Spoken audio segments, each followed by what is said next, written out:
allow the two It's okay. It's okay. Off your mic. It's okay. Off your mic. Like me. Chai! Now wow, people wey suppose talk truth to power don't off mic. And if we talk, now 500,000 they go summer us call them hate speech. But fear not, Maiyegun don't come.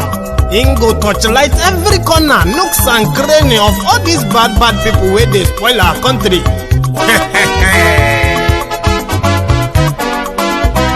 So my people make we laugh, yo yo. Maiyegun don't come, oh yo yo. My people make we shout, oh yo yo. Maiyegun don't come, oh yo yo. Maiyegun don't come, man of the masses, oh yo yo. Maiyegun don't come, oh yo yo. Maiyegun diary Politico, oh yo yo.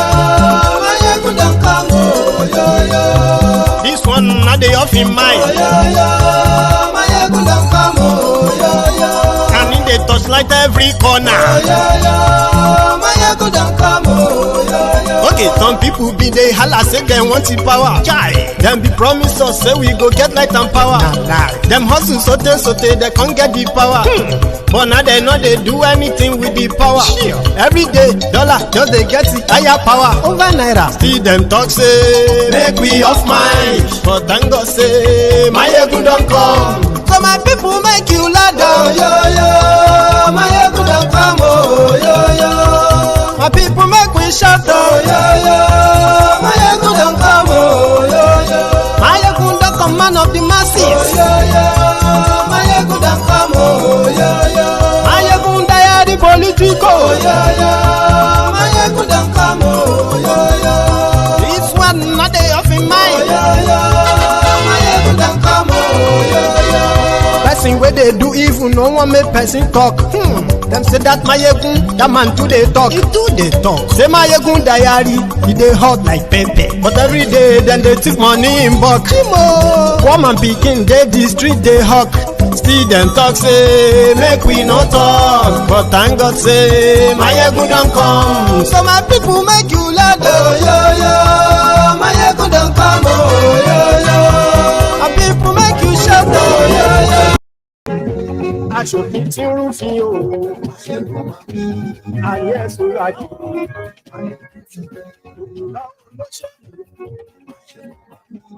Ayé ẹ̀sùn rájì. Ọ̀jẹ̀lú ẹ̀sùn rájì. Ayé ẹ̀sùn rájì.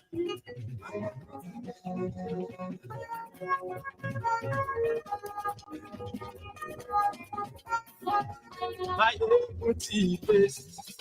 So now let's start. Again, I apologize for that delay, but they say it is better late than never. So here we are. We are still going to have it tonight. I don't know if you have sort of been following the reactions towards the goodwill gesture of Peter Obi. And as it is in Nigeria right now, before now he said it, he said he would now be the face of the opposition. And people should forget about elections. They should, in fact, do what they can to make sure that Tifnumbu and their gang that hijack a power in Nigeria, that they do what they are supposed to do. Make them do it. You know, a lot of people probably just felt like, nobody, they make them do whatever, Charade. And then he started this Ramadan tour. I remember, like, you know, they were laughing at him, they were doing all of that. Then he started changing to something that is looking more like acceptable into the hinterland of northern Nigeria. Then the music started changing. Now, listen, the beneficiaries of some of these goodwill gestures, right? They are, I believe, eternally grateful to these kind-hearted people who go to the northern Nigeria to give their money in support of the abandoned people of northern Nigeria. Those people are happy. The unhappy people are those who told you, right, that you will cry for 8 years only for them to start crying after 8 weeks. But somehow, they want all of you to face the same terrible lie, kind of. And that is why they would stand behind those who ensure that they remain in that impoverished state. That is one. The second one is that, like I said, the reactions that is coming from the Ronukus, the Ronu Nazis, the Tifnumbu Agbadorians, I'm talking about the Deus Aslikas guys, right? It's coming from them when they saw Angono. They are not angry that some communities, many communities, and millions of people in northern Nigeria, they lack water. And the people who have been parading themselves as their leaders from that part of Nigeria, they do not give a damn. And these Ronukus are not angry with them. They are angry. How could Peter Obi go to a place and give them this kind of water? Is this how he gives, they will say they are giving people water? What kind of water is this? And like I told a few of my friends earlier on YouTube, they said northern Nigeria, like southern Nigeria. Oh, maybe not like southern, well, northern Nigeria like southern Nigeria, or southern Nigeria like northern Nigeria. They are all suffering from this access to water. Billions and trillions of your money has gone down the drain in the hands of private pockets. I mean, into private pockets. And you are still left with no water. Nigerian government has no national water scheme to provide water for anybody, other than continue to allocate money to the Ministry of Water that has no national water project. The vast majority of northern Nigeria have no access to drinking water. Majority of them actually drink water. They themselves and their animals drink water from the same stagnant, dirty-looking water or stream. We have seen videos of some of this. People travel kilometers with their jerrycans to go get water. But the criminals in charge of northern Nigeria do not give a damn. I mean, water, Baba, water. So they said that the land, or let me say the ground in northern Nigeria is so hard that for you to be able to drill a borehole in that part, even if it is going to be hand pumped, you will need between 5 million and 10 million naira. It is actually so tough to get water from that place. But how much is 10 million naira? So like they said, the Obi and his team who are acting as disruptors, bringing attention to these communities, eventually they have brought the attention to these communities. The communities like, oh, so people have no water there. Like people are pretending like they are just getting to know. Oh, people didn't have water. Oh, I didn't know that it was that bad. That's something that somebody can do. How come they haven't done it?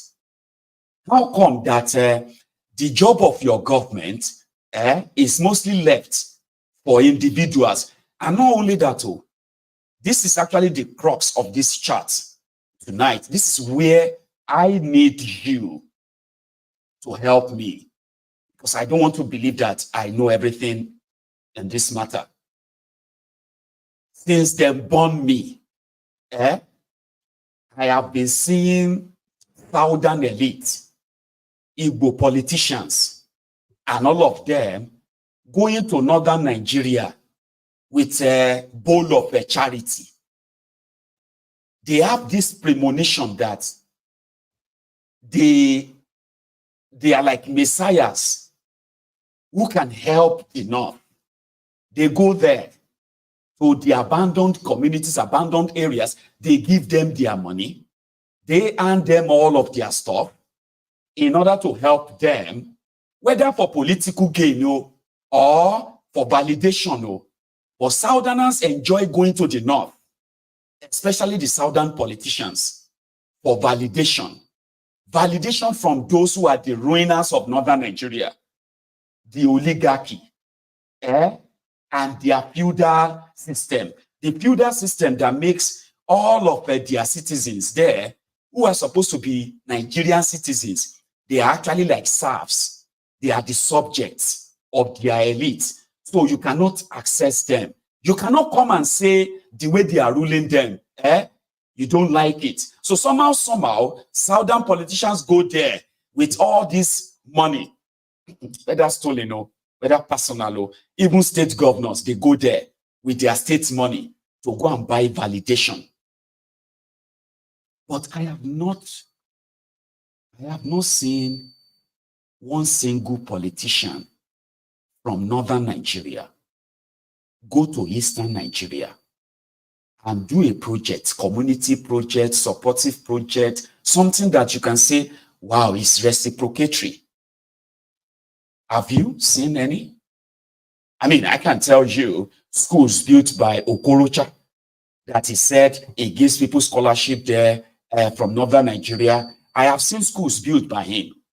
I have seen Okorocha before he became the governor of Imo State, spend so much fortune in northern Nigeria.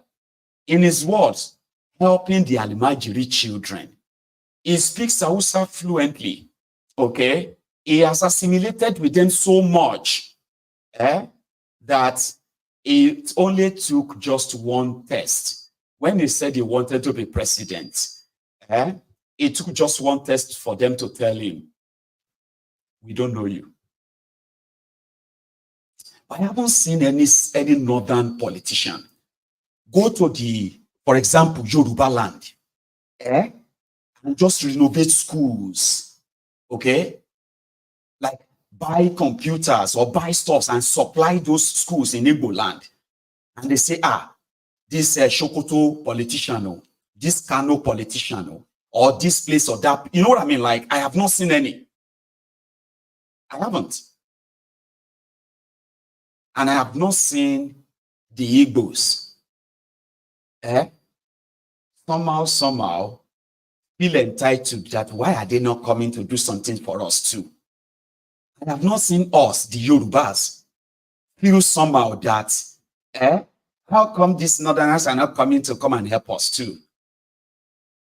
I have seen these northern ungrateful rogues, most of them with their religious and political association, prejudices, and biases. Again, just that we are clear, the beneficiaries. Now, listen, if you give them something with the expectation that they are going to pay you back with election in the future, that's your business, okay? But if you give them something for the sake of humanity and you do not expect anything back, somehow, right? Well, that's fear in a way. But if you expect them to give or pay you back with political validation and they choose not to, that's your problem. That is why I said, to me, when you see a problem, that's the job of government. When you see a problem, you say, you went to all these places for your elections, and then you have the power, and you forgot about them. All right? So if an individual decided to say, okay, I'll build you a borehole, how dare you get angry and mad? That, or tell him the type of borehole he should give them, the type of water he should give them. But in order for us to really take a grasp of this before we go deeper into Obi this, Obi that now, okay? Let us stop by in Anambra when Obi was governor. I have seen media, I have seen some other, content on the media, on social media, where without evidence, people come and said, there is no water in Anambra. There is also a news report where it said the Anambra Water Corporation have not been paid. They were in court. They are suing Peter Obi. That's not the whole story. That's not the whole story. And the reason why we need to do this is just to clear some certain things, not to clear Obi himself. It's just to, to help you to clear some perceptions that are politically sort of propagated. Kind of, it's a political propaganda in a way to further control your mind, and for something that is pretty much like representing the status quo, the thing you are complaining about now, the situation you are complaining about now. One of the key things they do to keep you there is to make sure that you are never, for any reason, united in your understanding. There are doubts, there are lies, there are this and that have been planted in there that will make it difficult for you to say, yeah, they are bad, but there is no other good, or there is nothing that is fair. So this is the job, and that's why you have to watch this. I do remember very well, and I do recall very well, okay? And this time around, if you are from Anambra State, and you have something to say about Peter Obi, I swear, I believe you. Whatever grievance you have with him, he was your governor for 8 years, okay? And whatever grievance you have with him, whatever his failure is as an Anambra person, listen to me, it's legit if it is indeed true, not coming from any other thing, okay? I'm talking about his failures now. And an Anambra person can say, he did this right, he did this wrong. It is normal, it's fair. You see, for people who are from outside Anambra, if it is not because of this Igbophobia and all of that, you actually do not really have much reason or any reason at all to despise Obi, hate him, or whatever it is. I'll come back to that. In 2003, before the emergence of Obi, there was a governor in Anambra, and that governor was Umba Dinuju, if I remember very correctly. And there were two brothers, Oba brothers. Anambra State, like Abia State, was pretty much like a piggy bank for the Uba brothers with their Obasanjo connection. So Anambra State was like a gangster state. So when they brought in Chris Ngige, it was the same election where Peter Obi also contested, 2000. And I think that was 2003, right? So when they rigged Ngige in, Peter Obi went to court. Ngige eventually, ran into the wrong side of his own godfathers. Ngige, as a governor, was kidnapped. Properties here and there in Anambra State were burned down. Government house everywhere burned down, right? And according to record, except on paper, there is almost no real functional ministry or government institution in Anambra State. Like, except on paper, to say, oh, this is Ministry of Transport, this is Ministry of this is Ministry of that. They do not actually function. They do not, including the Water Corporation. And according to Obi himself, when he finally won in court and he was returned as governor, before he he was impeached and he was returned again. All of this in Anambra, it was like a ghetto political life at the time. It was like starting from scratch. That's what he said. He said it's like starting from scratch. So he developed an idea, the short-term solution, medium-term solution, and long-term solution for everything he did, including education and water. So I saw the Abadorians, the Abobakus, saying something about Enitomada Shofuni Torren Lakokongo.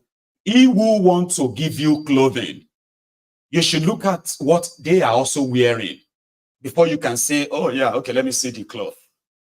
Here is what Anambra was like when that guy, Obi, became their governor. Do you have the time to check this?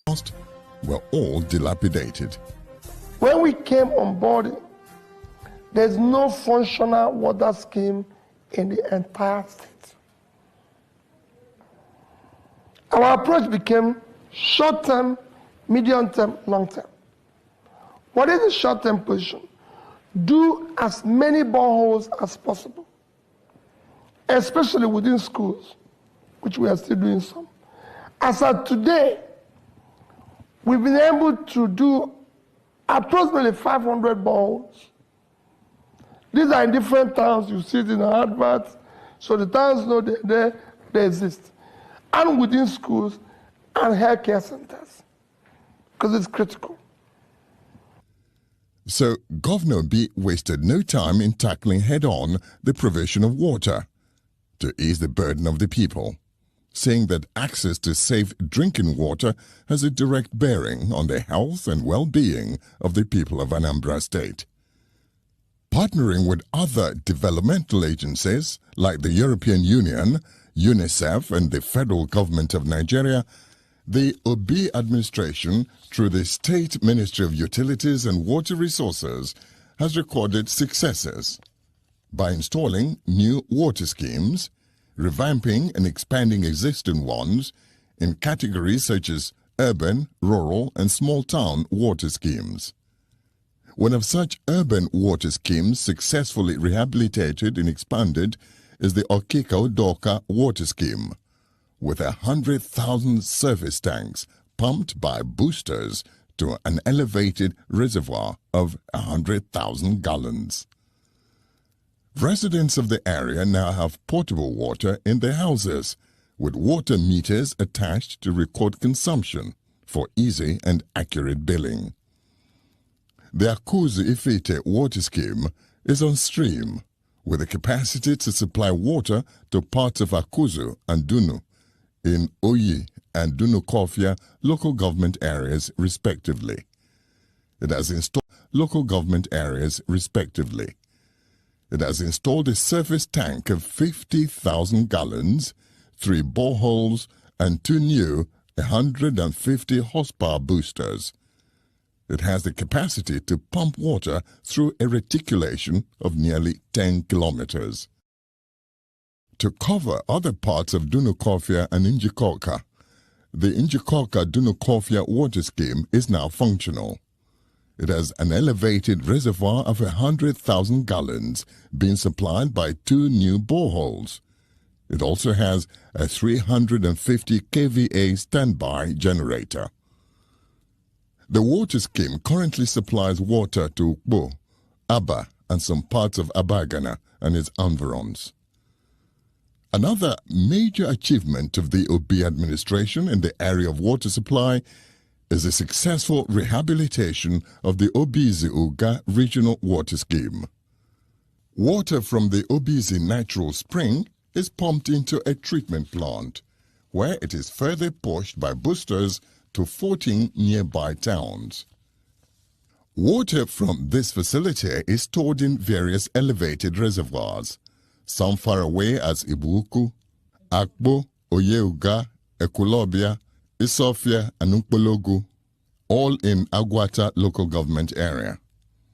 Residents of Nnewi are not left out in this scheme, as they now enjoy clean potable water in their households, as the Obi administration, through the Anambra State Water Corporation, has successfully rehabilitated the Nnewi Zonal Water Scheme that has not been functional for years. The reservoir holds up to 200,000 liters of water.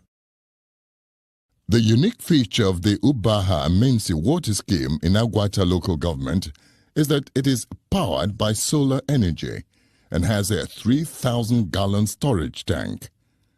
With over 180 of such schemes dotting the state, the governor has put them onto the Water Sanitation Health Committee, RUWASA, of each benefiting community to ensure security and proper maintenance. We are always buying tanker waters, or we go to Achina here and get drinking water before. Yeah. But now, we are very happy. We are not going any other place to purchase water. There is water here now, done by RUWASA. In this area, water is the most precious commodity. Water can sell as much as the man who has it puts it. So people are very, very happy.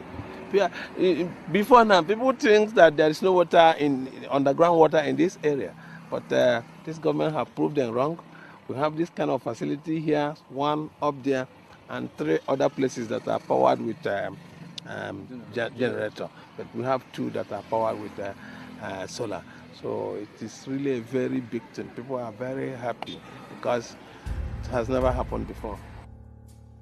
Still under the Millennium Development Goals initiative, a total of over 500 water schemes have been installed in various schools and health centers throughout the state, providing clean, safe water to students and primary health institutions. When Obi assumed office, the local government's infrastructure were either dilapidated or non-existent.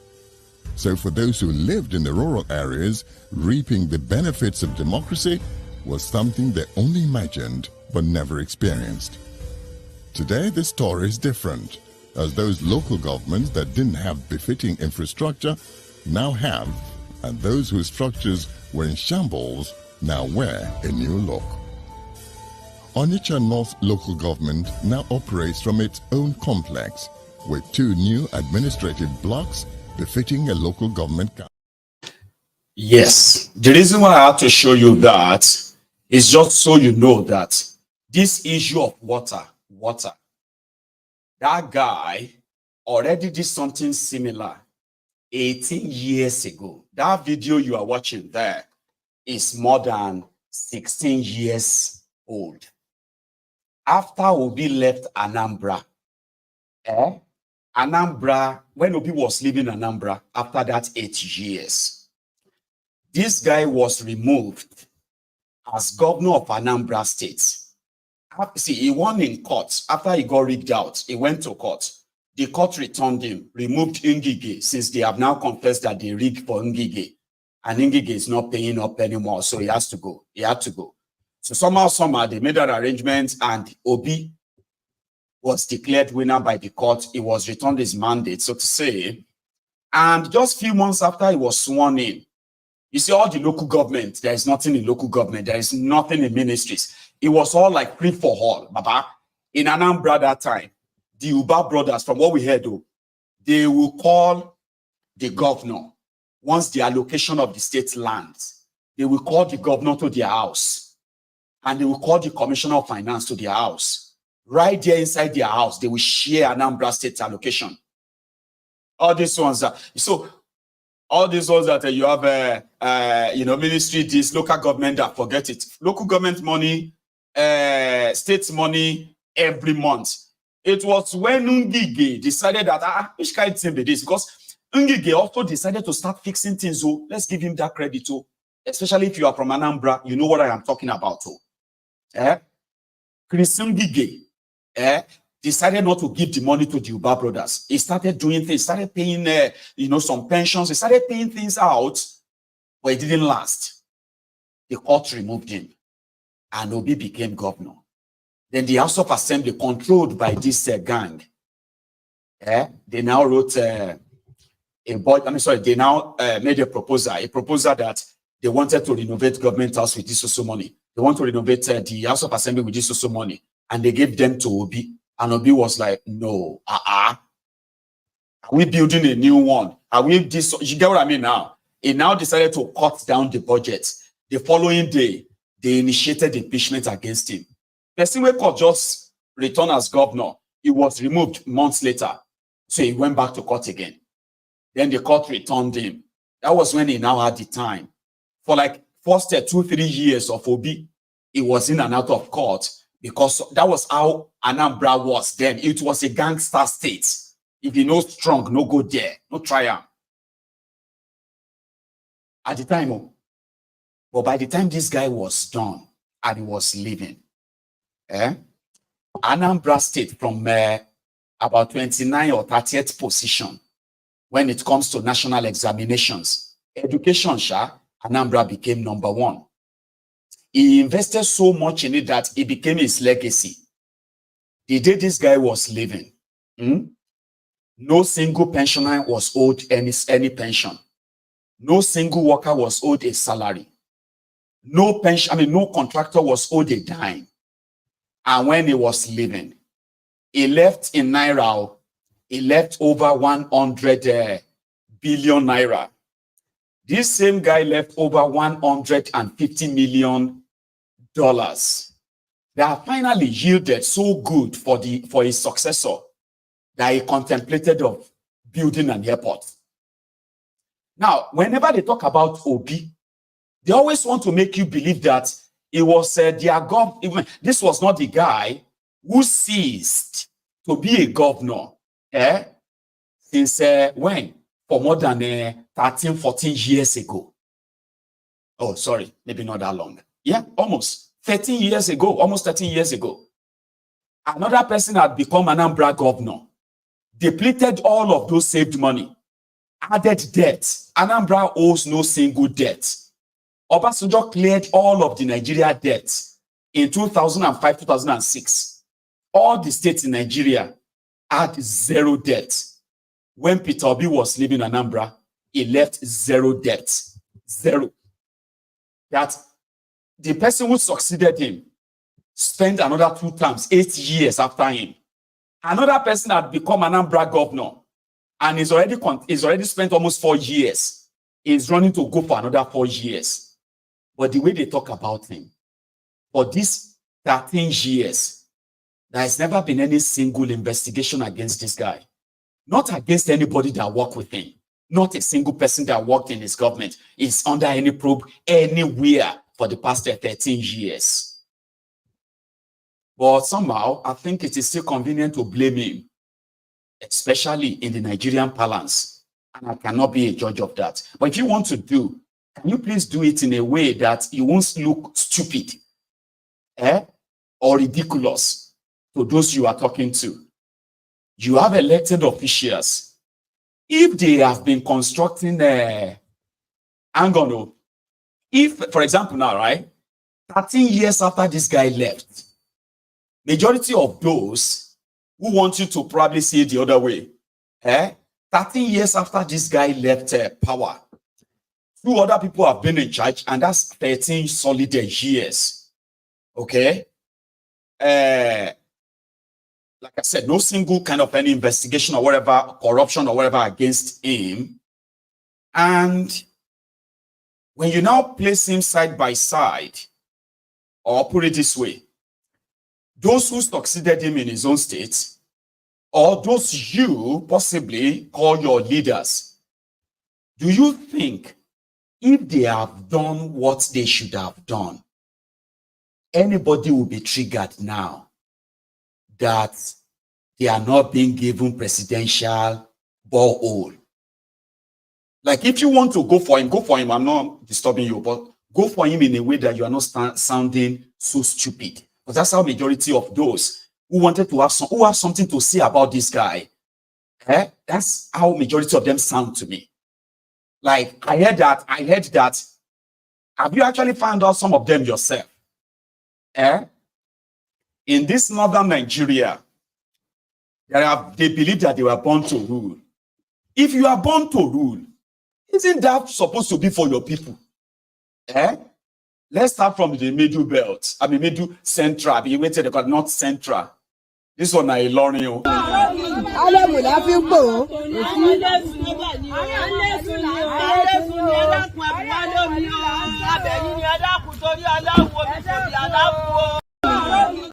And Ilorin is meant to be Yoruba land. And you heard them speak Yoruba in that video. That is the water they have access to in Ilorin. Just so you know that it is not limited to anywhere. But if Obi goes in and say, oh yeah, how much is it going to take to construct a borehole that is, you don't need electricity or you don't need any solar and it can be done as soon as possible? How much? Oh, it's going to be 5 million. Oh yeah, go and do it for them. Then you on social media will say, those women, they deserve presidential borehole. Therefore, the clean water they are getting, which has been denied by the people elected to give them the water. So if you want to be mad, you should be mad at those who made it possible for him to go there and use 5 million, 10 million to provide water for people that have been denied clean water for years. 5 million, 10 million. They are buying expensive cars. They are driving expensive automobiles. These guys are borrowing money in the name of all these people. But 10 million naira water. At least even a borehole, we even try borehole. 10 million naira water, 5 million naira borehole. Do you know how far that will go for them? Okay, here is another community. I showed you this one last night, right? This is how the people from Gombe, this community in Gombe, this is how they access water. By trekking, pushing their carts, by trekking for 15 kilometers to the border of Niger, where they could have access to water like this.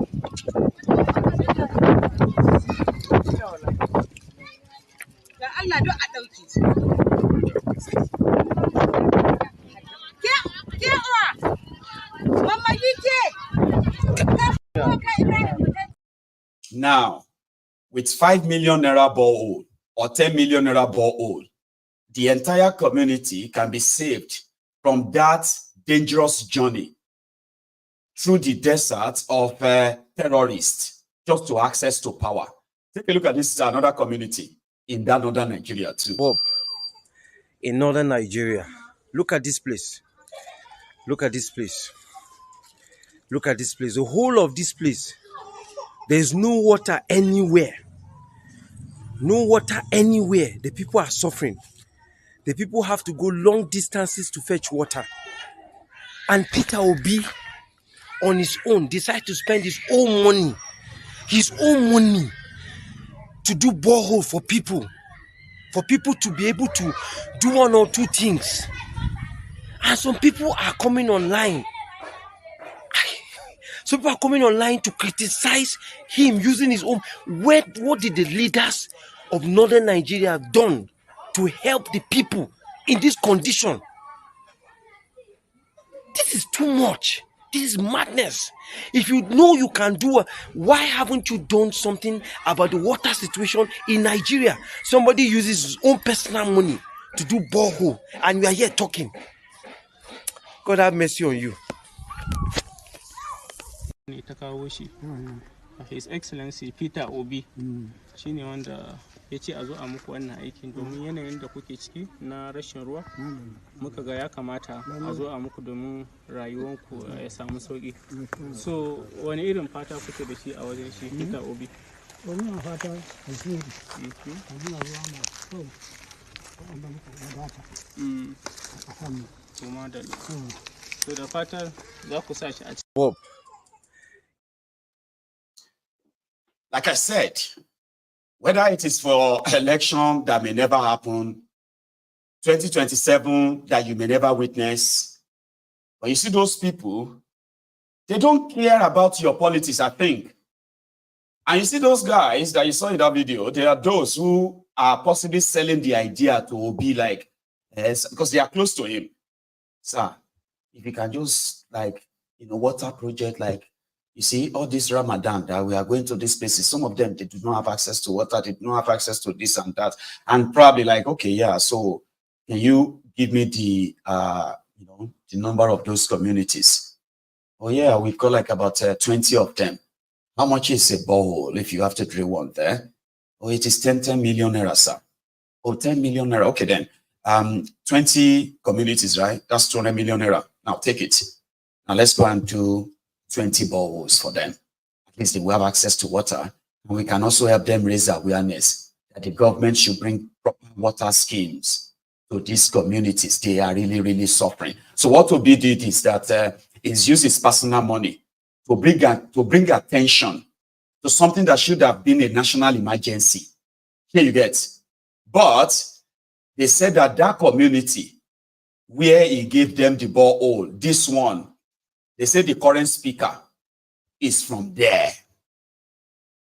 The current speaker of the Nigerian House of Representatives, Abbas, they say he is from this community. And they said that is one of the reasons why it really got them so mad.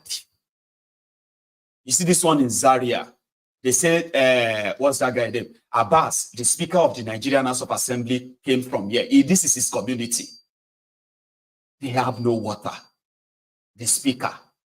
And somebody did this. Instead of them using their money, the money they gave to social media influencers to be rubbishing this, instead of giving the money to influencers, they could probably construct another maybe 10 or maybe 5 boreholes and provide water for these communities. So it's backfired. You see, instead of mocking him for giving them water, how about talking about those?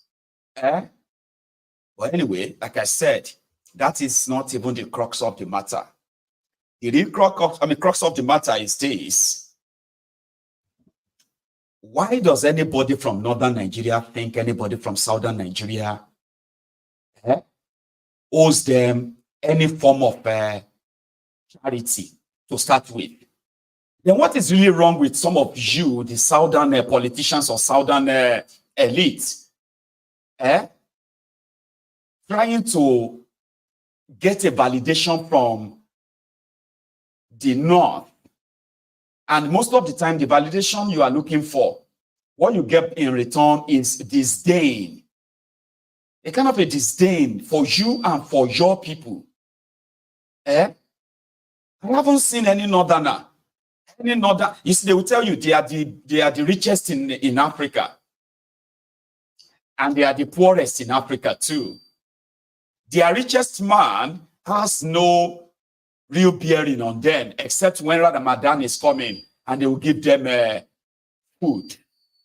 And that's actually not like food. I'm talking about some little portion to say, okay, yeah, take this one and all that. How many northern politician has contributed to any internal development or support or charity of any kind in any part of southern Nigeria? Can you raise up your hand if you know any? Schools renovated by northerner in the eastern part of Nigeria. Hospitals renovated. Water provided for the people of Yoruba land by the northern politicians. Can you tell me any? So what brought all these entitlements? I remember Okorocha, like I said earlier. How many of you remember when Okorocha started reciting Quran to remind them that he has been one of them for so long and he will be a president for them? How many of you remember that? I have the video. I'm not a candidate of rotation. Neither am I a candidate of rotation or zoning. I'm a candidate of justice.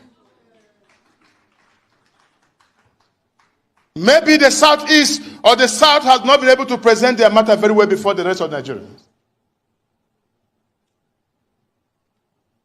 I'm sure if you tell to a Muslim, a northerner, and say to him, remember my friends from the north, and my brothers of the Muslim Ummah, that remember that the principal cardinal point upon which Islam is built is justice.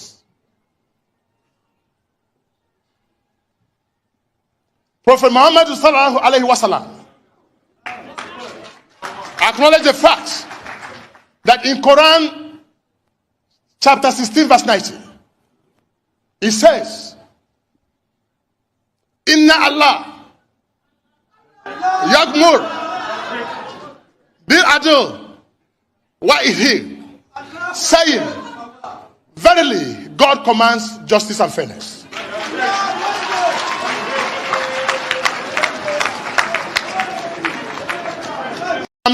Nuisance lele. Walaita lie, zero vote lomu. Zero. At a point, he was even addressing the larger body, and he was appealing to them, to sounding like he's a northerner, he's related to them, he's yeah. I'll show you that one at the APC convention. My people, my people.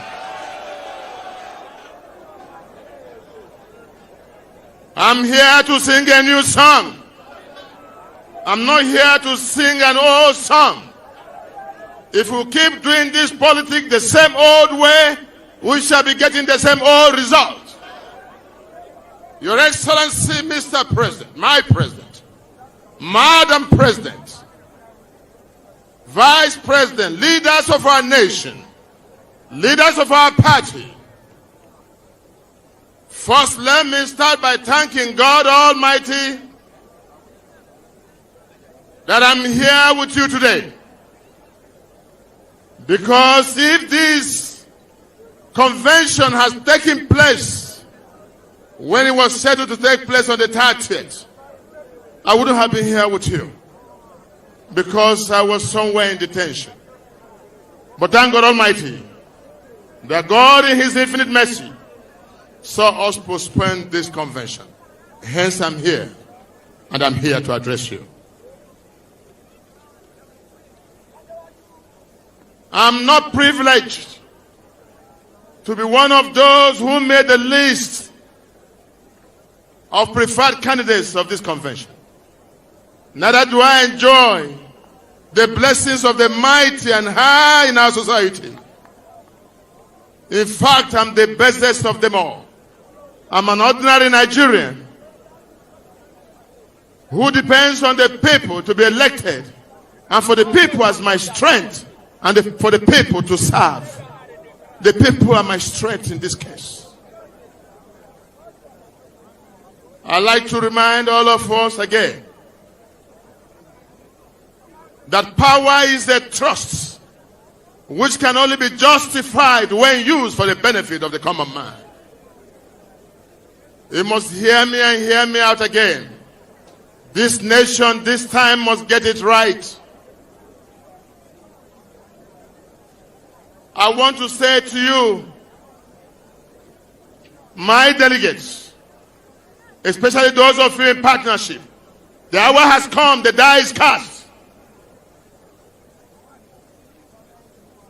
You must search your conscience. If possible, make phone calls back to your family and ask them, what must I do with the vote that I have? Lest you go back again, wallowing in hunger and poverty, which have left you in perpetual suffering. I hate injustice and I hate poverty.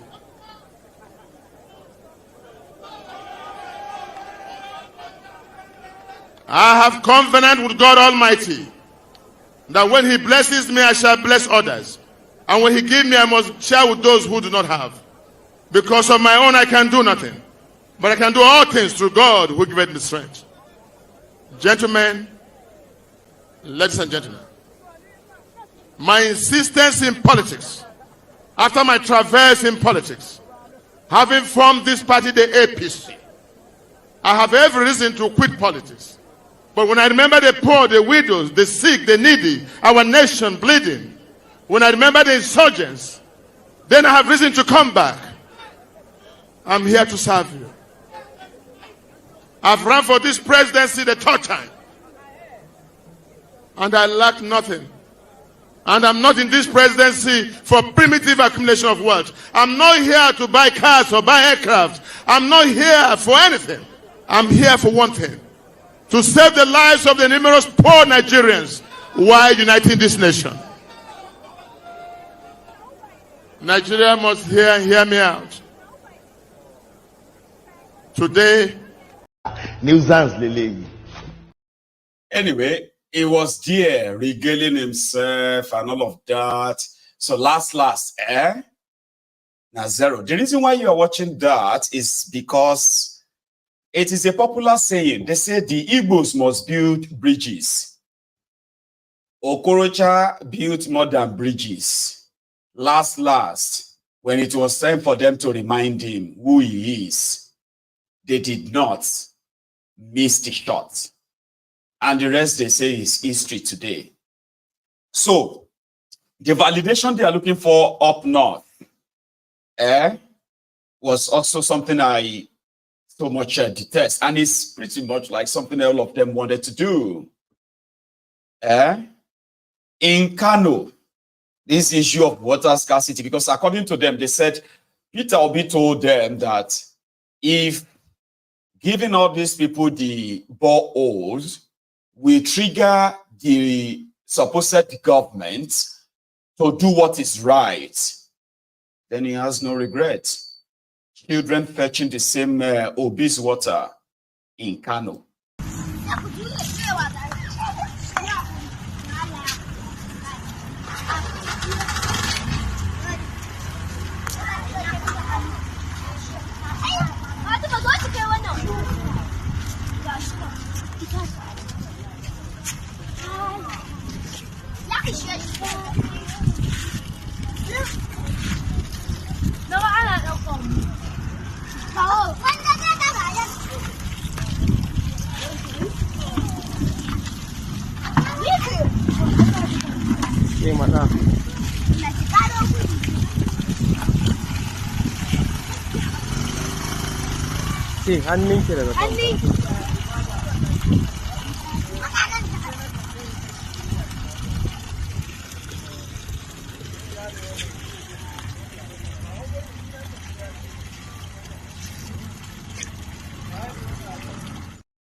So they said that Obi is exposing them by using small amount of money to give water to these people. Therefore, they consider that is giving them below average projects.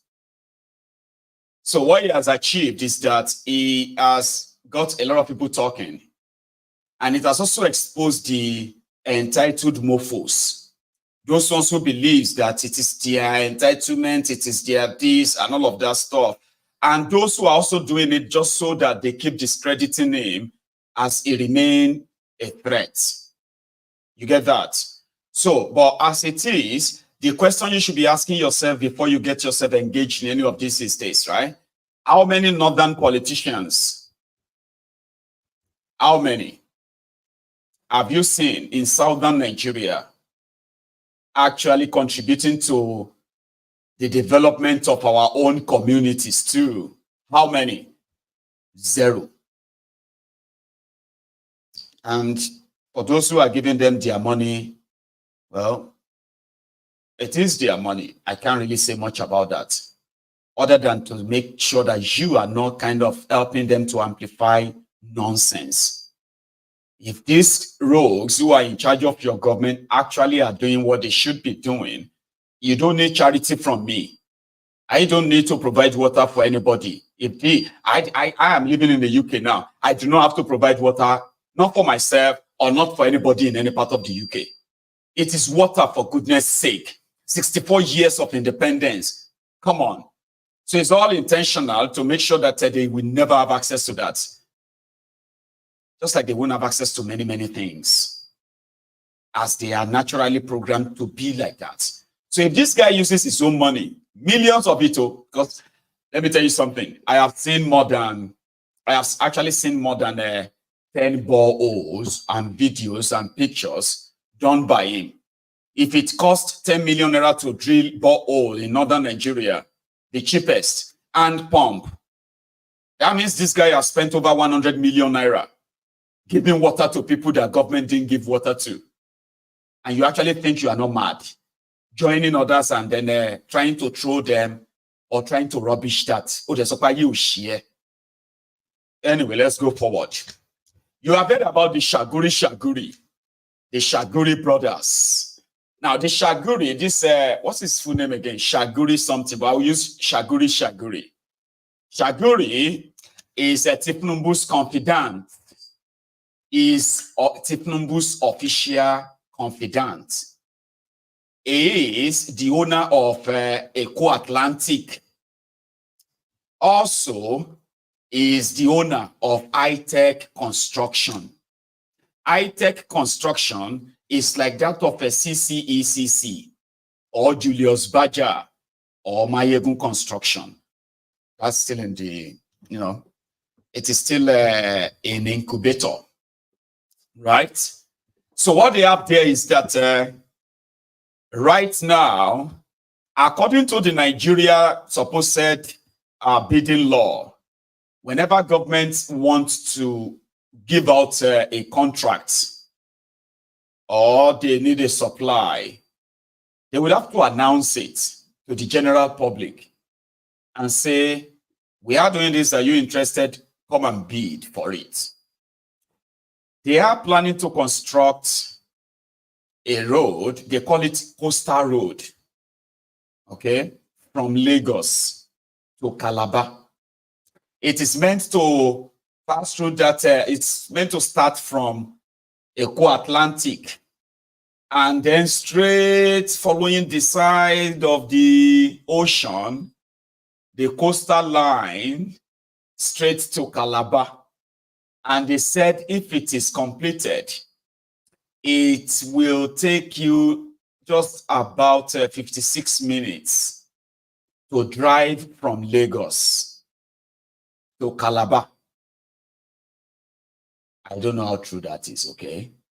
But according to them, they said it is the coastline. They said it's about 56 kilometers. Is that even possible? Am I even reading right? 56 kilometers from Lagos to Calabar if you are following the water, side of the water. But if you this, if you're following the water, they say it's about it's less than 1 hour. But if you have to follow the main inland road and all of that, it's probably like more than 4 or 5 hours to get to Calabar from Lagos. So it's going to be the fastest. But however, before now, they said Goodluck Ebere Jonathan, Obasanjo. In fact, no, Jonathan was having a plan, similar plan, to construct the coastal road. And he didn't do it. Just like the second Niger bridge that he drew the map, drew the plan, did everything, paid out almost 80% of the money. But again, not until when election was coming, he didn't do anything on that. But they said when Bukwari came, he reviewed it. And somehow they said it was too massive, too expensive. So Bukwari did not touch it. But when Tifnumbu came, before Tifnumbu came, part of the plan of building the road, they said it's going to cost them more than 500 billion naira to construct the road. However, they decided to make it a PPP, that is public-private partnership. What that simply means is that if I win the bid, if my company win the bid, okay, so we will provide 50% of the money needed to construct the road. The government of Nigeria will provide 50% of the cost. So as far back as 2019, they said the road will cost about 500 billion, which will include toll gates, toll this, and all of that stuff along the road. And they also expected to open up the entire axis for maybe tourism, family vacation or family fun time, a sort of a resort along the road. So they designed all of that, but they didn't do much, or they did not get partners to partner them, okay, until Tifnumbu came. Now, Tifnumbu is there. Devulumayi is the Minister for Works in Nigeria. They are now interested in the road. A supposed PPP project where partners have to bring their own cash. Nigeria will bring their cash and they will begin the construction of the road. When it came to Tifnumbu's time, the Nigerian government will pay everything, but it is still PPP. Just the same way they did in Lagos. Using the Lagos, as a government, they used Lagos as a collateral to borrow 50 billion naira to start BRT. And today, the BRT is not owned by Lagos. It is owned by, what do you call them again? Primus, something, Primera or something. The company owned by Tifnumbu's cousin. Now, Lagos state government, they pay the salary of BRT workers, so drivers, everything. Oh. But it is not Lagos that own the business. The profit and everything of that business goes straight. Whenever the BRT owner says they want to buy new buses, now Lagos state government will buy the buses for them. Okay? They use Lagos state money to construct Lekki toll gates, including the road. They use Lagos state money to construct the road. Then they now build a toll gate on it. And they said the road is now owned. It's not completed, though. Lekki Express Road is not completed till today. Oh. They borrowed over 100 billion naira to build the road. Lagos State is still paying the debt, but Lagos is not the owner of the road. Lagos is not the one collecting toll on it. Another person is the owner. Tinubu's son, Sheyi. So that's exactly what they are now doing with the coastal road of federal government of Nigeria. It was meant to be a PPP. Shaguri that did not, there is no competition, there is no bidding. Okay? They just went straight and awarded the contract to Shaguri. Shaguri is not bringing any partnership money. Shaguri, as Tinubu's confidant, his company iTech is now said to be the one to construct the road, and Tinubu's government will mobilize them with 1.1 trillion naira. The road is now going to cost over 4 trillion naira. Shaguri will pay no dime. Or they will tell you Shaguri paid, when they will give you no proof that he paid. Nigeria will foot it, borrow the money. They will not complete it. The money will be gone, but the road will be owned by Tinubu and his friends. They've done it in Lagos, didn't they? Yeah? They've done it in Lagos. All of you are talking about Lekki toll gate, toll gate, toll gate, toll gate. The place was constructed with Lagos State money. It's not owned by Lagos. The road is uncompleted, but they have been collecting money from it. So they will build toll gates on that. Whatever portion they manage to construct, they will build toll gate on it and start collecting money. Shaguri will start collecting the money. And you know what I mean now, Abi? By the time you go back and check the book, now una go call this, I thought Nigeria pay for this road. How come it's owned by Shaguri? Now you are aware it will be owned by them. But there are businesses already there, multi-billion dollars of businesses opening up that axis that they want to pull down. So Atiku raised an alarm about this, and this is what Devulumayi had to say to Atiku. I read something on social media where credited to His Excellency the former Vice President Atiku Abubakar on Coastal Road. I'm going to give him proper information. In Lagos, I will address World Press Conference. If there is anything he thinks is wrong with the procurement, he should approach me, he should leave the president alone. It's quite degrading on my part for him to think a former party chairman, former deputy governor for 8 years, a senator, that I'm not a stakeholder in this country and that I will do the wrong thing. So he doesn't understand figures, and I'm going to run figures for him to understand. And he will understand how prudent the administration of President Tinubu has been. He will understand how, prudency is taking the center stage, especially in my ministry. The president had once queried me on cost of a project, and I had to run the figures with Mr. President. He still thinks I should bring down the cost of projects. At the same time, the contractors are crying that I'm oppressing them so much because what they were getting before, they are no longer getting. So Mr. Vice President Atiku Abubakar must know that I'm between and betwixt. Even the company is getting high-tech.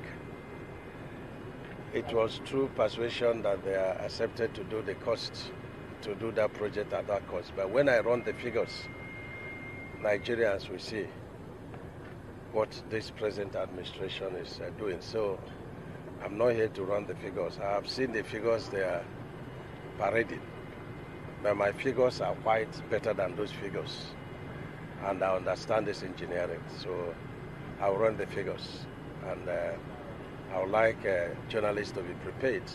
I'll give every account of that coastal route. Given that Mr. President had that vision when he was governor, and got a gazetted, corridor. But subsequent administration also saw the relevance of that project, and they attempted to do it. Both the administration of President Goodluck Jonathan and that of President Buhari. For Nuisance Lele. Nuisance Lele. You hear him? He kept saying, I have the real figure. And he also said that they had to beg high-tech, Shaguri, to do the project for them like that, at that cost. They had to beg them. There is no bidding, okay? It is meant to be a PPP. Shaguri is not paying a dime. And Nigeria is going to borrow money to try and start it. And it's going to be owned by Shaguri. How is that even normal?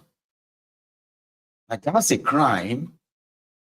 That's something that you should, from Shaguri and every one of them, should actually, for contemplating it alone, they should be standing trial for treason, economic sabotage, treason. Well, it is Nigeria, the crime scene. It is a normal crime. Why are we complaining? Why are we complaining? Is that the first time? Come on. Look away. There is nothing you can do about it. That's all right. Or you won't claim not to be aware. You will not pretend that you did not hear this. In a few years' time, you're going to look back and be like, oh, is that true? Oh, when you begin to act surprised. Oh, is that true? I didn't know that. Now you do know. And when you make it happen, when it finally happens, right? We'll all be here. I mean, that's all I can say. Because they will do what they have to do. They will do what they want to do. Doesn't matter how you feel or anybody feels. Nigeria is like a conquered. Nigerians are conquered people. And as conquered people, you have no choice. You do not really have any choice until you begin to make your choices. Seen and known. So that's why I'm going to leave that. So Atiku with them. The other day I showed you the people of Enugu who are protesting the Fulani terrorists, incessant attack on them. 2 people were killed in that same Enugu yesterday from the Fulani terrorists that indeed came back, and they said they attacked these 2 individuals on their way to their farms. Women who have been victims of these Fulani terrorists in Enugu protested that they do not want any Ruga in their local government areas. They cannot accommodate moderate terrorists in their communities. They protested, but no, the government is pretty much calling their bluff. But yesterday, when we were talking about whether people should or should not protest, or should not, so many people believe that protest is a waste of time. Protesting for what? Defend yourself, stand up to the rules. If they know you have what can actually hurt them too, they will run away. And for those who are protecting them, they won't be there. And I think that's what the people of this community, which is Angono, they are like the Adani and it came in people in Enugu, Adani to be precise. Take a look.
So we're calling on government, come, oh, this and that, oh, but they've done better. Even though somehow we might think, oh, they shouldn't have let everybody see that, but I think they should let us see that, so that we can say when the criminal government begins to pick some of these people up and call them IPOB, call them ESN, accuse them, I mean, you know, tag them this, so that they can tell you, I mean, they can shield the real terrorists and make them look like they are actually the aggressor. That's why I mean, I kind of love the idea. Here is it now. They are no longer waiting. They are doing it themselves. The CP in Nasaba. And up now, both the CP and the area commander and the Woibu division, no way. As I'm talking to you now, all those Fulani S-men that killed one of my members, being vigilante in the Weke community. And almost about the 15 number when they kidnapped, they killed 14, only one survived among them. So that's why we're not happy this morning. All the outside men, the planning men, went for the Weke community. Me with my men then, we say we don't want them for my community again. Everybody should cooperate in my community. And we are telling Delta State government, we should intervene for inside this issue. Because this is getting too much. According to that, our guy now will survive. Only the person will survive among almost about 40 people. The what is telling us, say, all the doctors are planning men, say we are not safe in this community. They can't kingdom. They are surrendered everywhere. But we are telling Delta State government to intervene. We are telling all the highness to intervene. We are telling all the leader in the car land, let all of them to intervene. Because this is getting too much. We are not saving. We are not farming again. Everybody now is at home. So how can we do this thing now?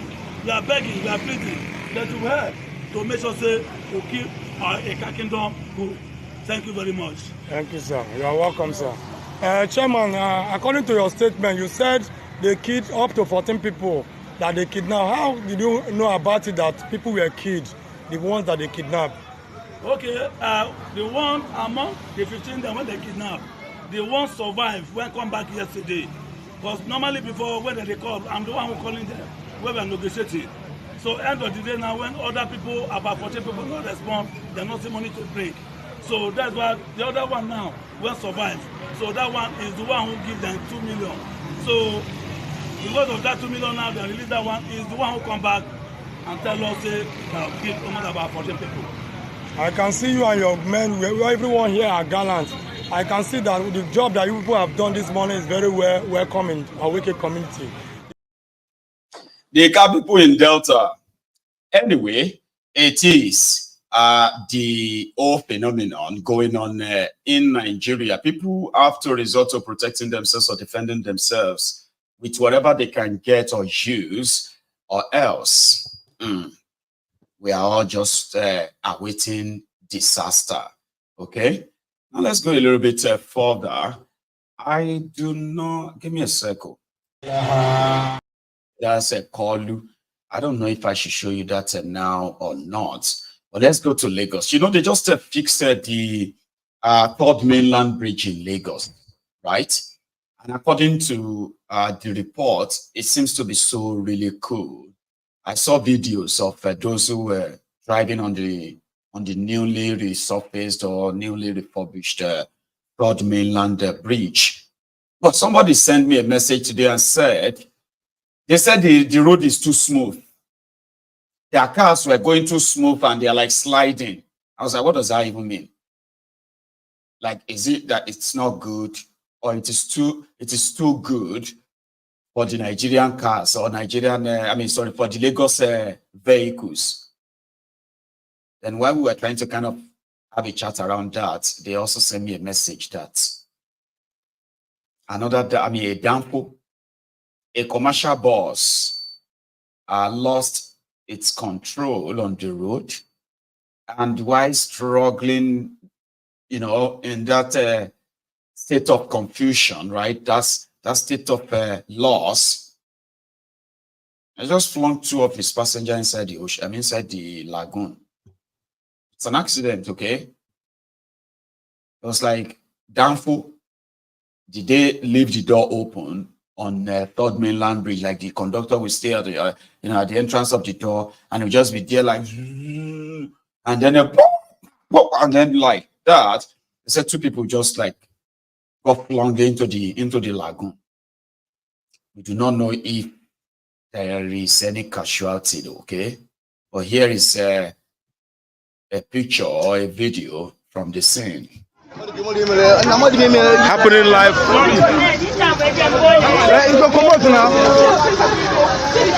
Thank you. Who is the owner of the bag?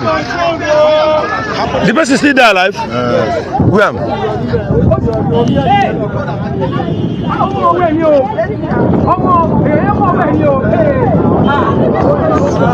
See, now here be that. Now here be that, Abi. And the person, if I say it's swim water. It's a question. Now here be that.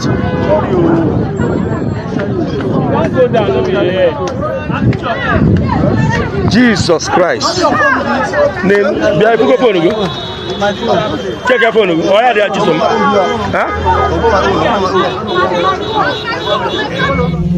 Okay, today, which was on the 10th of April 2024, we have at 10 minutes after 11, we have a road crash accident very close to Adeniji bypass. That is an LT commercial bus that is 22 passengers that had a brake failure, and it was unnecessary on high speed. In the process, he ran himself to the barrier on the side of the Third Mainland Bridge, and of course 2 adults were plunged into the lagoon. So then the next phase of the operation is that having recovered the wreckage and the victims taken to the nearby hospital for further treatment, the next action is the search and rescue operations on the waterway. And that is what we are collaborating together with Marine Police, NEMA, and LASWA, and NIWA.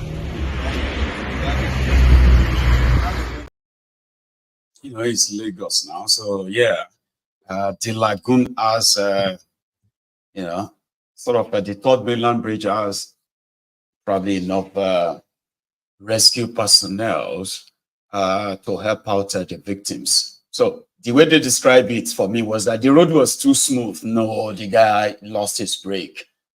You know that losing your brake is like a normal thing in Nigeria. It's not normal. But when I say normal, it's like something we hear all the time.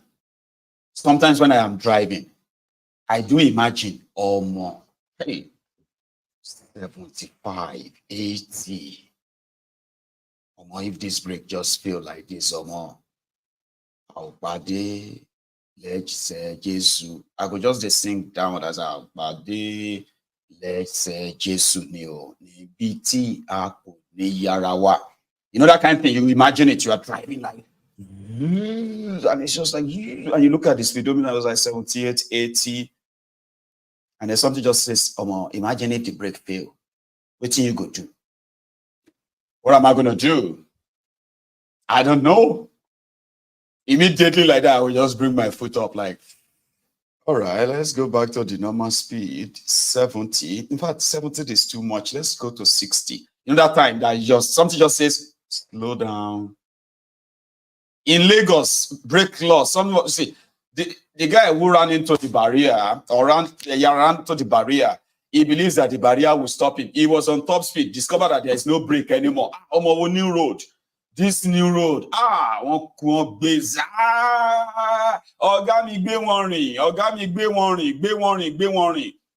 try the brakes or more brake your shemo. Lanko brake your shemo. This brake no the catch against. Ogami be let me be brake or shishe. Use handbrake now. Handbrake no day. Lanko omo brake your shemo. Ogami, what you go do now? What you go do now? Ogami say, don't worry. I will improvise. Bars on the wall. Good enough. Nobody died. Not reported yet. I mean. So the person who told me that it was because the road was too good for the Lagos car was like, no, it's probably like, it's probably like the vehicles are completely supposed to be off-road. They shouldn't be on the road anymore. And if you are looking for that, there are many. Okay. I remember when I was in Odogbolu, there was this Egbon. This Egbon used to he made his own car. I've told you this story before. This Egbon made his own car, okay?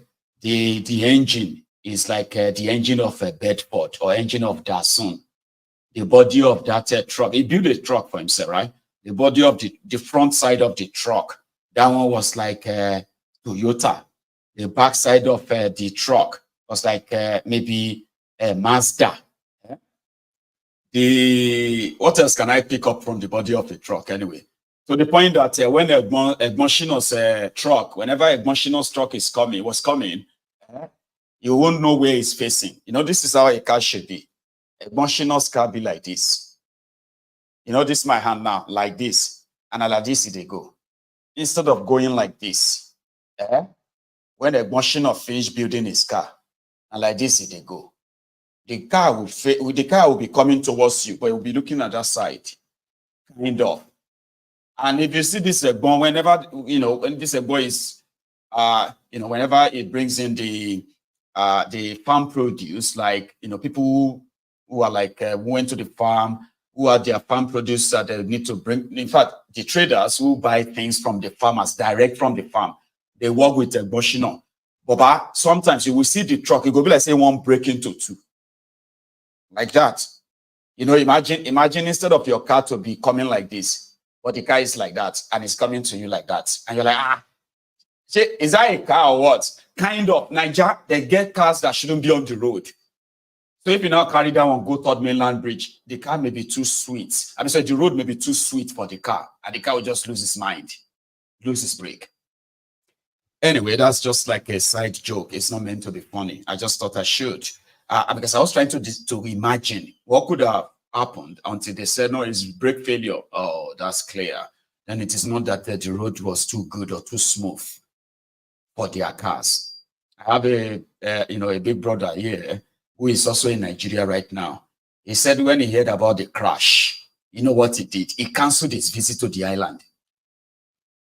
I said, why? He said, no, they said the new road is like a slippery. That it is too good, it's slippery. I said, Papa, how road could they slippery like that? When snow, no day. He said, well, I have to cancel it. I don't want to go on that road. I don't want to be their victim. I said, okay, that's better. So, Baba, now now the brake fail. Don't be safe the road though. Ebon, you can still go ahead there and visit Thailand, maybe tomorrow, but don't speed. Good road won't overwhelm you. I don't think so. Because you came from a place where good road is not a luxury. It is, it is a basic. So somebody said I should, which is a one true emperor, said he wanted to hear from Tifnumbu. Well, Paulu was at the Dodon Barak praying ground today. Happy Eid al-Fitr, by the way. I got so much on my plate earlier that I forgot to say Happy Eid al-Fitr. Happy Eid al-Fitr to all of you who celebrated that today, and keep my ram or keep my meat if you can. As for Kolu, this was how it went. The Dodon Barracks this morning.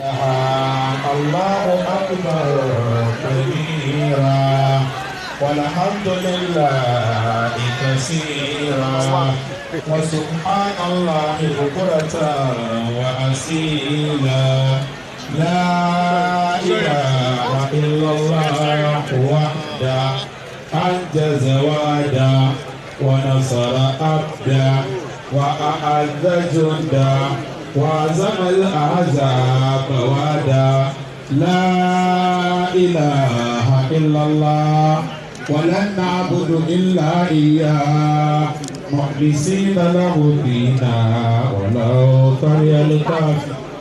الله أكبر الله أكبر الله أكبر الله أكبر كبيرا والحمد لله كثيرا وسبحان الله بكرة وأصيلا لا إله إلا الله وحده أنجز وعده ونصر عبده وأعز جنده وعزم الأحزاب وحده لا إله إلا الله ولن نعبد إلا إياه مخلصين له الدين. I'm sorry, because that just reminded me. I mean, I remember that line. That line they are reciting. So I started looking for, the video so that I can recite it with you. Anjasa wada wanuzara abda waza junda waza amoniaza bawada la ilaha illallah kurisino laudino. I don't know. I used to read all that, by the way, right? That was what they were reading at or reciting when Kolu walked in. Then after that, the one true emperor, you said you wanted to see Kolu. Here is his message.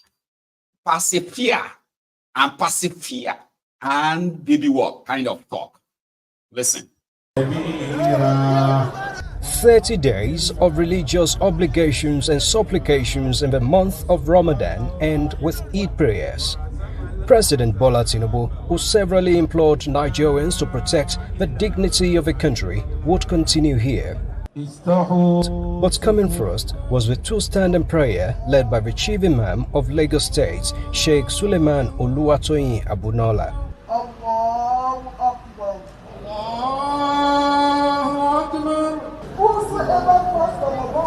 The sermon of a chief imam coincidentally reflected the position of a president as he urged Nigerians to shun all acts of violence, ensure peaceful coexistence, and continue to have faith in the country. He challenged those in leadership positions to remain faithful to their oath of office and work towards alleviating the plight of the less privileged. Familiar faces and other faithful had the privilege of presidential handshake. And the president wants Muslims and indeed all Nigerians to maintain spirits of patriotism and be ready to play their role in the Project Nigeria. The kind of resilience, sacrifice, endurance that we have, we should preserve that for the country. Be kind and be cheerful giver. Love our country better than any other country. That's the only one that we have. And we must continue to protect the integrity of our government and leadership. And from the stable of renewed hope are assurances that this agenda would not fail Nigerians. Renewed hope is alive, well and fine, and Nigerians will continue to be very hopeful. Without hope, there's no salvation. Without hope, there's no development. Without hope, there's no life. Earlier, Nuisance Lele. Abawiri, Kolu. He said he's a cheerful giver, integrity of our country, our resilience, and hope. Without, I mean, I can't really quote Kolu. Have you noticed? I can't really quote him. It is hard to quote and say, okay, Kolu said something and you want to say them. Obama brain, you go get brain anorexia or something like that. I don't know the meaning, but I just think it's something bad, okay? Like when something bad happened to you. Maybe there is not even any word. If there's no word like anorexia or something, right? More use that like that. Something bad sharply happens. Don't try to. I've never really tried. I have tried, but I do not really want to, okay? So yeah, I said something about that what you are reciting there earlier, and I'm not even doing this to brag, okay? It just suddenly just brought back something when I see was Omoli Kewu then, right? See that video, I found it. Listen, no.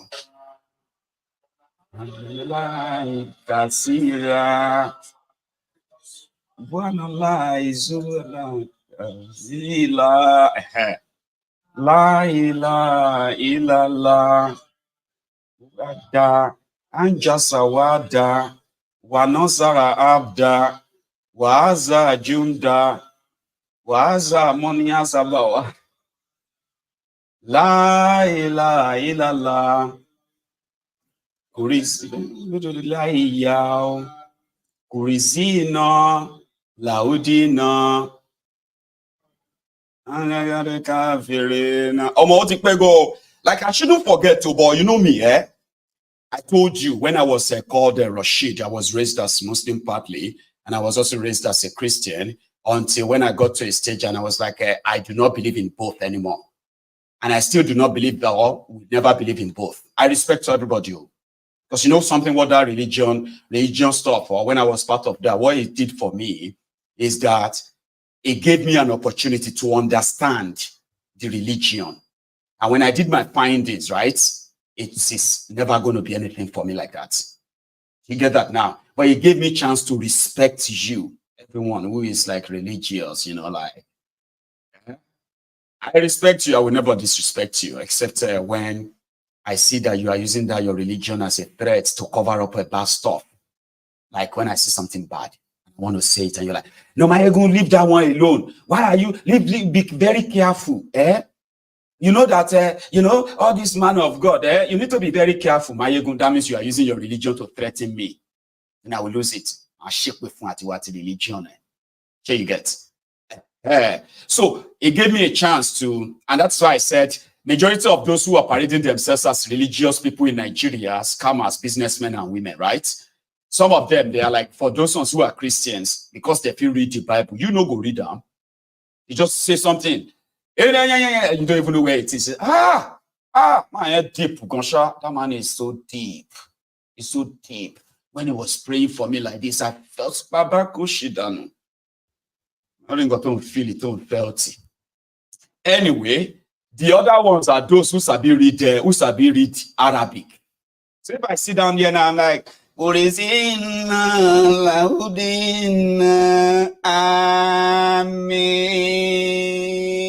of you will still be doing Ami there. You will be there doing Ami. And some of you will even call me a sheikh, a something. If I didn't come out to all of you as Maiyegun, if I came to all of you as Reverend Maiyegun, there are still many of you that will be calling me daddy. Yeah. Even though some of you are old enough to be my father, mother. But that moment, I don't become your man of God. And you can't question it. If anybody is trying to question it, now you go fight for me and tell them, do you know the anointing? The guy that, you know, I will just tell all of you to put your water. If I won't do Arabic, if I won't do Christian, una go still support me. All I need to do is to go and go and brush up all my Arabic reading. Some of you don't even need to know what I am reading. Only a few will be like, oh, Shini Boboyin, what are you reading?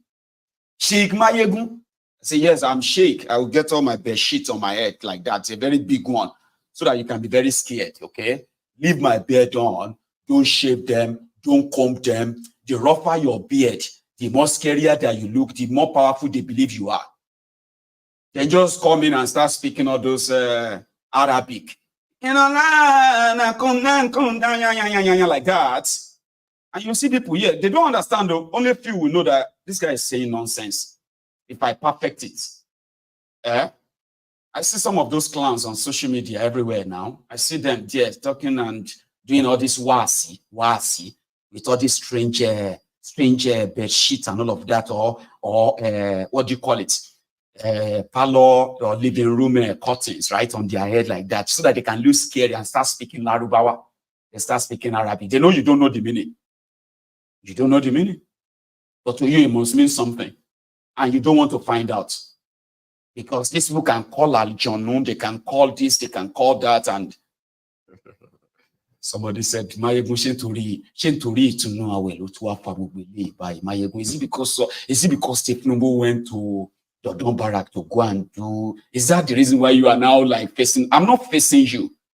No, I'm not. I respect everybody. Like I said, I am just saying that how it is easy for people to manipulate you using that religion. If I'm reading that now, some of you are there like, Maiyegun can, especially those of you who can read that verse or read that chapter of Quran. I don't even remember what it is, but it's those lines.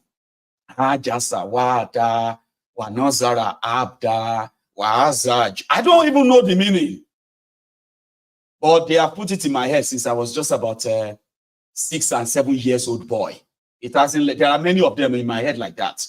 The way I have to pray, the type of prayer, what it means. I have to do this and all that stuff. They put them in my head as a little boy, and they are still there, even though they have no impact or any control over me anymore. But they are still there. So if I want to use that to get to those of you, IGR, especially those of you IGR, to take advantage of you, because the last you're not going to say my punishment is in heaven. Happy? Whatever I do with it, there will be those of you that will be so scared. And that's what I do on MaiyegunsDiary Politico, to make you not fear those who uses things that you hold dear. Your religion is your faith. Honestly speaking, I have been there and I know how important it is. It is your faith, and nobody should manipulate you using that for political gain. You get what I mean? So that's what we do on MaiyegunsDiary Politico. When they say thou shalt not touch my anointed, I say, well, I am also anointed. They said that you need to be very careful of what you say about men of God. I say, well, I'm a child of God, and no child grows old in the face of his father. Your Bible said I am a child of God, so which means you have no right to sort of misrepresent me in a way and say I am a sinner. I'm not a sinner. I am a child of God. A child of God is not a sinner. A child of God never sins. A child of God is forgiven before he even commit the sin, because in Papa know before he go commit the sin. So it's none of your business by any means, right, to say I, the child of God, should not talk about men of God. Men of God are not children of God, are they? They are messengers to my Father. If I use your religion in that regard, they are messengers to my Father, God, the Sky Daddy. So you see that Sky Daddy, which is there in the sky, right? It's also my Father. So if you are pointing your hand to the sky and say, I should be careful of what I say about the men of God, I'm like, go to hell. I'm a child of God. And as a child of God, have you ever seen where a child to his father is less valued or less protected by the men that work for his father? So I used to say that to people so that you don't come around and begin to, So the point here is this: religion is good, but I hate it when they begin to, which is what they do in Nigeria, use that to become a bondage that they use to control your mind, and to the point that a lot of these religious people, they don't even know when to stop. Everything is about this. Everything is about, what they told them in their religion. I said, come on, shut up, man. Okay? If your religion says, I will be punished for standing up against the criminals, whether old or young, I should be careful, respect elders, respect this or that. If your religion says I will be punished, then I'll say, to hell with it. Now, that shouldn't offend you. That's how you should see it. Like, listen, if God is going to punish anybody, it shouldn't be because they are exposing the criminals, whether old or young. Don't let anybody use your religion to now, your religious rule to now say it is applicable to the criminals. For example, when they say, now God, they choose leaders. Where did that come from? You know that if somebody say he want to be something, if God says no, short day, short or day, that's the reason why I don't like people using religion to manipulate people. It is the work of manipulation for anybody to believe that those who sat, schemed, bought their ways and everything, and then they gain power and they begin to deal with everybody. And you will say, you that is a child of God, God now sat and he allowed them and their scheme to work out so that you can be killed or sort of impoverished. Which kind of God be that? Jacob manipulates. They've manipulated you. They've used your religion to manipulate you. You see, where these criminals are failing, they will use their religion, your religion, to hoodwink you and say, you know what? Now God, they choose leaders. All you have to do is to pray for them. We'll go kill you there. Pray for them. God, pray for them. God, they choose leader. God, they choose leader. These people who use that to manipulate you, they know what they are doing. They don't believe in any God. So it will be so stupid of you to now say, because you have a very strong faith in your religion, to begin to now use that doctrine of that your religion and all the rules you are telling us that you are preserving, or the rules that you think makes you morally whatever. So you think you can now apply, okay, to the criminals who actually schemed in order to gain that access to that power and say your religion. That's manipulative. We will never have any of that on this year, okay? So you shouldn't believe anybody that says it is your destiny. You know, they use that in religion too. Your destiny, you know, maybe you see our destiny. God has his destiny for us, Baba. You are the architect of your own destiny. I have found out. Although, you see, opportunities are sort of differs or different in every, depends on where you are, okay? But if you do not choose what your destiny, if your destiny is to be a servitude, if your destiny is to be poor, that means if you are poor, maybe that is your destiny. Abi? So if you don't sit back and begin to realize that you have to rewrite your own destiny yourself. If now the poverty destiny then write for you, you better rewrite them instead of accepting it. Where people will tell you, hey, just pray to God. God can come. No, God is goddamn coming to come and change anything that is humanly or manly, deliberately up. So you will need to actually rewrite your own destiny and pursue it. Wherever you can make it happen. And when it happens, that is your destiny. If I see the Niger, I don't know what will be my own fate, by the way, but I think I have an idea. I will be poorer than this and oppressed. I will be voiceless, or I would have been killed if I decided not to live within that limitation they have set for all of us, or people like us. So I know what would have happened to me. So if I didn't have to kind of find my way and rewrite my own destiny. A friend came to my office or to this studio a few days ago for my haircut.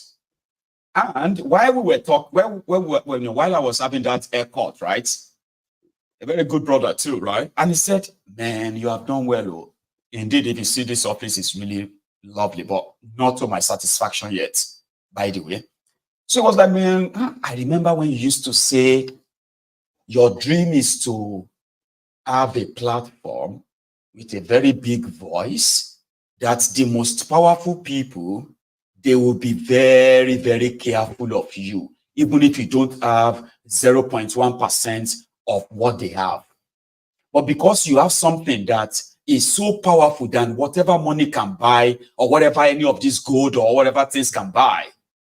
He said it to me, he said, I'm actually seeing you living the life now. I'm seeing you living that things we talked about years ago.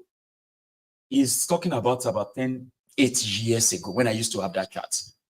When I was like fresh from the boat, writing my own destiny, brick by brick, building my own home.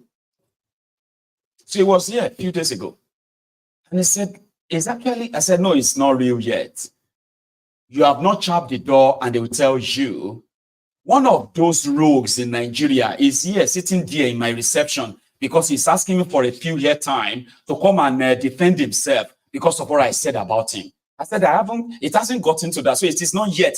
And he was like, well, I believe it's going to be. I said, yeah, it's going to be. They will have all the money, they will have all the imaginary power, but they will fear this voice. They will still fear this voice someday soon. I promise you. They will beg me for hair time so that they can come and sit down here to say what I said about them yesterday. They want to come and defend themselves. Yes, it is going to happen.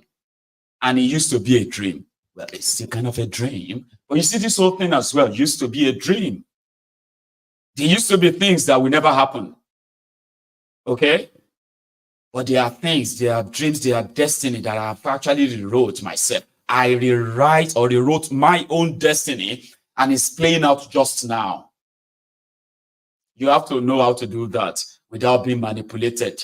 With your faith, don't let anybody use your religion or continue to use your religion to manipulate you by making you justify their bad behavior and using religion as an excuse. Well, it's just God. You know, if God says, maybe not, God just wanted to punish us. This is a slave mentality. We are reading a book here that told us how they put those slave thinking in our head. Do you understand?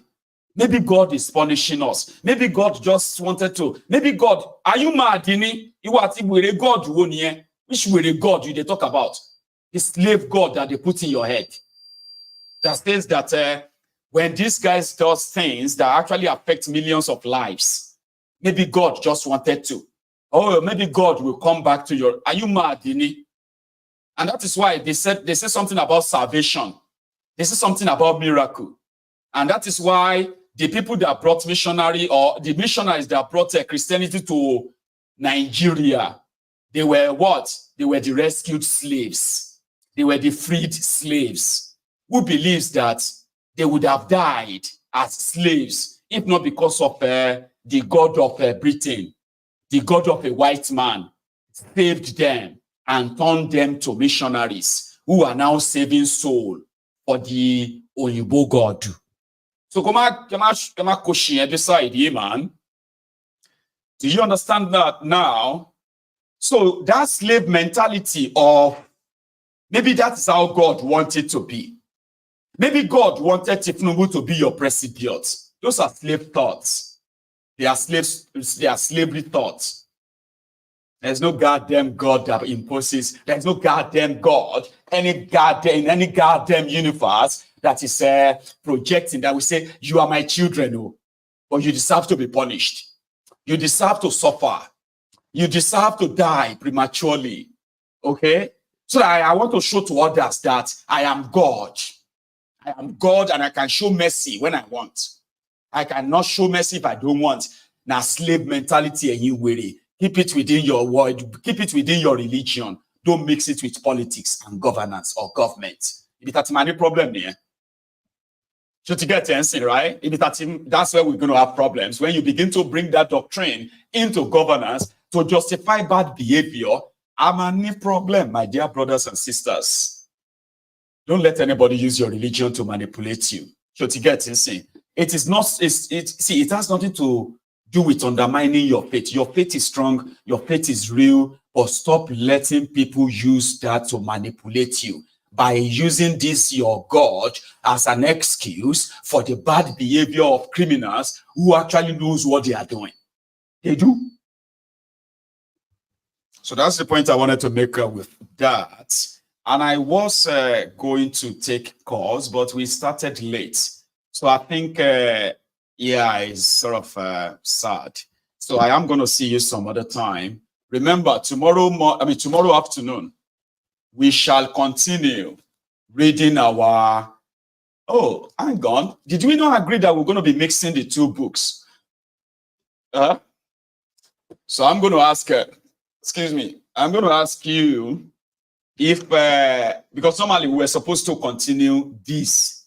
We're going to be doing like 1 day on for why we struck, 1 day on for a fatherless people, all detailed.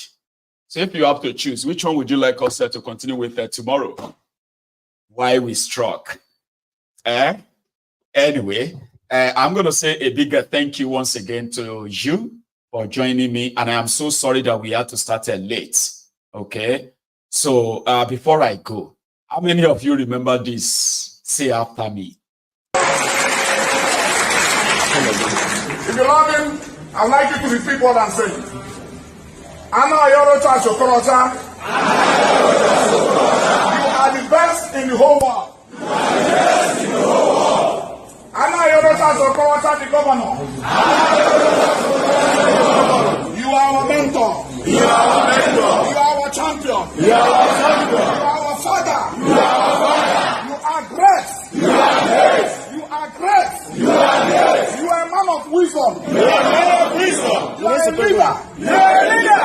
You are a leader. You are a leader. You are our mentor. You are our mentor. You are our king. You are our king. Governor of Imo State. Governor of Imo State. You are the best governor. You are the best governor. In this life. In this life. You are better than Obama. You are better than Obama. Better than people in the world. You are better than people in the world. Governor of Imo State. Governor of Imo State. You are a prophet. You are a prophet. When you say something. When you say something.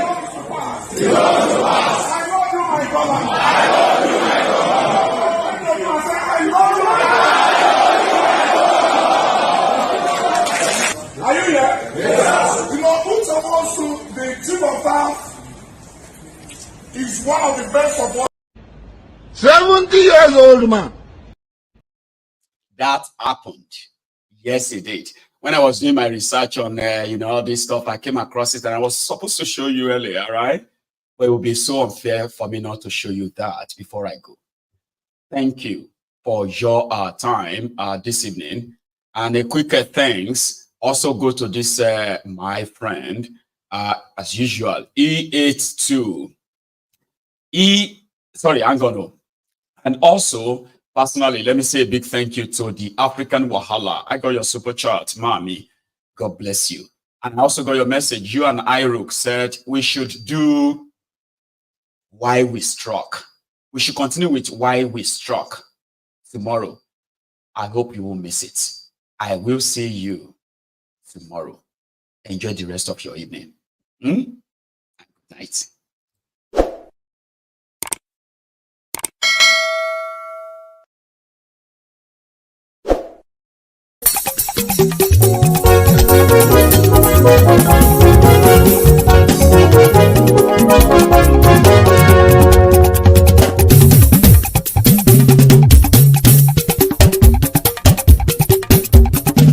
Maiyegun làwa mọ̀ làmọ̀ dódódódó.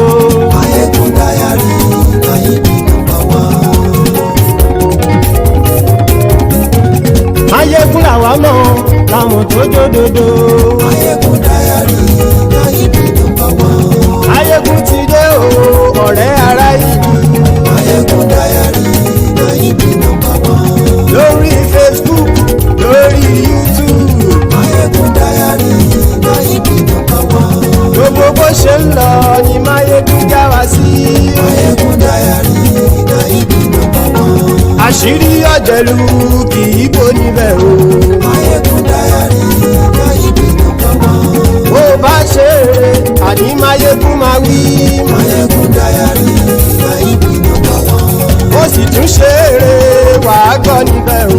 Maiyegun Diary Maiyegun number one. Maiyegun Diary Politico. Maiyegun Diary Maiyegun number one. Godfatherism kò sí lọ́rọ̀ Maiyegun. Maiyegun Diary Maiyegun number one. Ẹ farabalẹ̀ sẹ́ o kẹgọ́rọ̀ lẹ́nu o. Maiyegun Diary Maiyegun number one. Àní Maiyegun làwa mọ̀ dódódódó. Maiyegun Diary Maiyegun number one.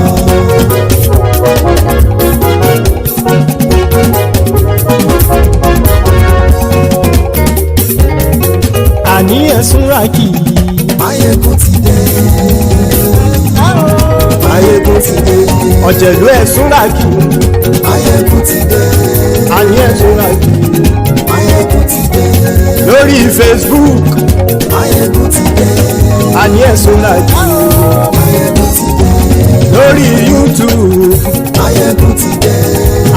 ṣọ́ra jù. Maiyegun ti dé. Bọ́ bàbá gbé wúrẹ́. Maiyegun máa wí. Àní ẹ̀ ṣọ́ra jù. Maiyegun ti dé. Ijó ìgbádìyẹ. Maiyegun máa wí. Àní ẹ̀ ṣọ́ra jù. Maiyegun ti dé. Pẹ̀sìdó bá rúfin o. Maiyegun máa wí. Àní ẹ̀ ṣọ́ra jù. Maiyegun ti dé. Kí gómìnà kówó jẹ. Maiyegun máa wí. Àní ẹ̀ ṣọ́ra jù. Maiyegun ti dé. Ọlọ́pàá tí ń darí bá. Maiyegun máa wí. Àní ẹ̀ ṣọ́ra jù. Maiyegun ti dé. Aṣòfin tí ń rúfin o. Maiyegun máa wí. Àní ẹ̀ ṣọ́ra jù. Maiyegun ti dé. Òkúra olóṣèlú. Maiyegun máa wí. Àní ẹ̀ ṣọ́ra jù. Maiyegun ti dé. Ọ̀jẹ̀lú ẹ̀ ṣọ́ra kì. Maiyegun ti dé. Àní ẹ̀ ṣọ́ra kì. Maiyegun ti dé.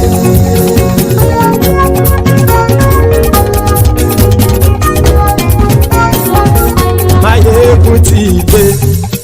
Gbogbo ọ̀jẹ̀lú ẹ̀ ṣọ́ra kì. Maiyegun ti dé. Gbogbo ọ̀jẹ̀lú ẹ̀ ṣọ́ra kì. Ṣùgbọ́n ní bá ti ṣe èyí tó yẹ kí wọ́n ṣe, ọmọ bá dèrò ní fi wọ́n níran o. Maiyegun ti dé. Gbogbo ọ̀jẹ̀lú ẹ̀ ṣọ́ra kì. Maiyegun ti dé. Gbogbo ọ̀jẹ̀lú ẹ̀ ṣọ́ra kì. Ṣùgbọ́n ní bá ti ṣe èyí tó yẹ kí wọ́n ṣe, ọmọ bá dèrò ní fi wọ́n níran. Wọ́n fowó bẹ́ẹ̀ o. Maiyegun ó sọ pé wọ́n ò bẹ́ẹ̀. Wọ́n fowó bẹ́ẹ̀. Maiyegun ó sọ pé wọ́n ò bẹ́ẹ̀.